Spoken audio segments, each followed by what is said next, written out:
Breaking news on the fate of the Little Rock School District. The State Board of Education has voted to rescind negotiating power of LREA, the local teacher union, and the commissioner. As you can see, some people very unhappy with the decision tonight, with the chance of shouting of shame towards the board.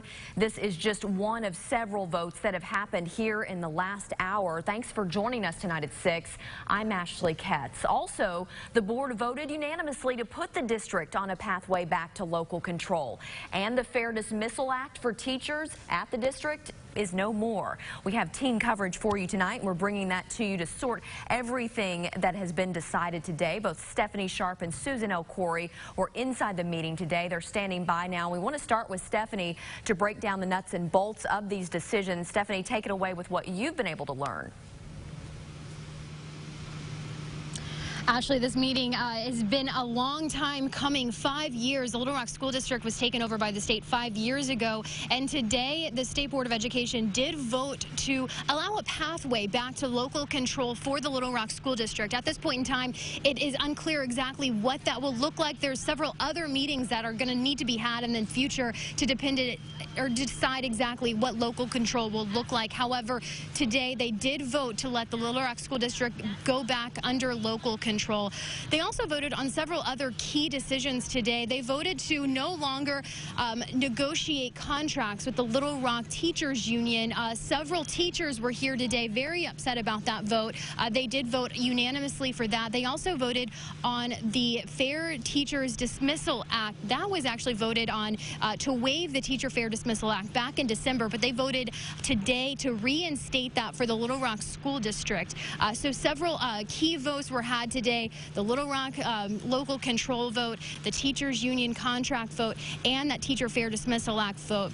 As you saw in that video earlier, the meeting ended abruptly. They still were going to get to some other votes, but the state board ended the meeting after several people in the crowd were very upset with the Teachers Union vote that was had earlier. So a lot of really heated debate here today. We're going to have a full wrap-up of what happened inside the meeting room behind me tonight at 10 o'clock. I'll send it back to you. Tonight, we want to send it now to Susan L. Corey, and she's been getting reaction from some of the people you saw there who were unhappy with the decision made by the board. Susan. Well, Ashley, at first we saw some relief. A lot of people just expressing they were happy to have some movement in terms of putting the Little Rock School District back on a pathway to local control. But then things kind of took a turn with those later votes. I'm joined right now by a parent, Allie Noland. And how are you just holding up right now? I'm frustrated. We were relieved initially. The motion that was made to return the whole district to local control, it needs to be fleshed out. There are some details that we really need to know more about, but that was a great step in the right direction. And then at the end of the meeting, they voted to end recognition of the Little Rock Education Association, our teachers union. They didn't take public comment on that, and they didn't even bother to explain to the public why they needed to do that. We think it should be decided by a locally elected school board. I know that's one thing. You're actually the only person who was able to kind of sneak in public comment there. I know you were talking about a different topic and point, but then were able to give some reaction to that. What were you wanting them to know? How frustrated the community is that they continue not to trust us to make decisions about what is best for our kids, including what should happen with the Little Rock Education Association. A lot of people, we heard them yelling shame, almost feeling like they were blindsided in this. Do you feel like, how are you feeling with that? Yes. Well, we had parents in the audience who very politely but urgently said, can you explain what you're doing? Can you talk to us so we understand? They didn't bother to do that. All they did was use the power they had to take action that the community didn't support and not even bother to try to persuade us or give us an explanation for why. All right, something we'll definitely be looking into. Thank you there, Allie. And I know that's something we've heard from a lot of different parents and teachers we've talked to, just the confusion of what happened and why it happened so quickly without them ever having a chance to speak on it. That's something I'll have much more coverage on tonight. For now, live in Little Rock, Susan L. Corey, back to you. Susan, thank you very much, and we will continue dissecting this for you tonight. Of course, you can go to our website, KARK.com, if you want to read more in depth of everything that has unfolded here in the last few months, even the last 5 years here in Little Rock. Also, you'll know that there were some report cards that came out statewide yesterday. You can see how your child's school fared on our website as well. An Arkansas man accused of burning his infant daughter with scalding bathwater was sentenced to 30 years behind bars. Court documents show Derek Shockley Jr. put his 1-year-old daughter in the hot water after she soiled herself. She had burns on 2/3 of her body. She was originally taken to Arkansas Children's Hospital but died nearly 10 days later. The Pulaski County Sheriff's Office has identified a body that was found last week. This was on Faulkner Lake Road. The woman's body was found just about 100 feet, or 100 yards, I should say, off the road. This was by a man who was out checking on his deer stand. You see, this was 30-year-old Chelsea Smith of Cabot. Authorities say there were no obvious signs of injury to her body. An update tonight to a Working For You investigation our team's been on top of for months now. The city of Winchester and its mayor have now been sent a letter from the Arkansas Department of Environmental Quality regarding the ongoing sewage issues in that city. The letter was sent on October the 4th, and it says ADEQ investigated a complaint of septic tank sewage going into Coon Bayou. The letter says that those discharges are violations of several acts, including the Federal Clean Water Act.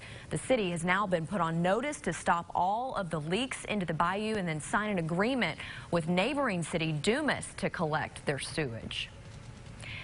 Celebrating National Disability Employment Awareness Month today in Hot Springs, all over the state, employers hire workers with special abilities. KRK4's Caitlin Reardon was at one of the Spa City's landmarks today, who is big on hiring outside the box. Caitlin? Ashley, this morning there was a celebration recognizing the importance of individuals with disabilities in the workplace, and we got a chance to meet some of the Arlington's most cherished employees.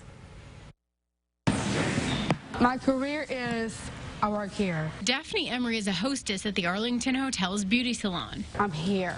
If the people need something to do, just apply my name. She's been with the Arlington for about 14 years. Do like this. I'll wash dishes and then I'll work in the dining room. And this right here. Jason Bell has been with the hotel since 2001. He's a solid employee with a sense of humor. The special thing I need to do is me picking on people. Both Daphne and Jason are non-traditional employees, but at the Arlington, they recognize their special talents.